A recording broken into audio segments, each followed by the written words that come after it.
প্রশ্নগুলো দেখে নিই। পৃথিবীর পরিক্রমণের সময় কোন দেশে ম্যাগেলানের মৃত্যু হয়? উত্তর হবে ফিলিপাইন। 2 নম্বর, উত্তর গোলার্ধে কোন নক্ষত্রের সাহায্যে রাতে অক্ষাংশ নির্ণয় করা হয়? উত্তর ধ্রুবতারা। পৃথিবীর নিরক্ষীয় ব্যাস ও মেরু ব্যাসের তফাৎ? উত্তর 43 কিমি।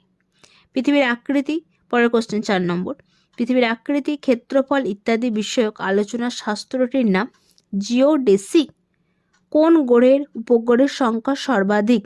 যদিও বর্তমানে শনি গ্রহের উপগ্রহের সংখ্যা সর্বাধিক, তবু বৃহস্পতি লিখব। বৃহস্পতি গ্রহের উপগ্রহের সংখ্যা সর্বাধিক। মঙ্গল গ্রহের উপগ্রহের সংখ্যা কয়টি? 2টি। কোন গ্রহটি পূর্বে কুলীন গ্রহ ছিল, এখন বামন গ্রহ প্লুটো? কোন গ্রহে 8 নম্বর, কোন গ্রহে জলচক্র দেখা যায়? পৃথিবী। 9 নম্বর, জিপিএস উপগ্রহগুলি কটি কক্ষপথে স্থাপন করা হয়েছে? উত্তর 6টি।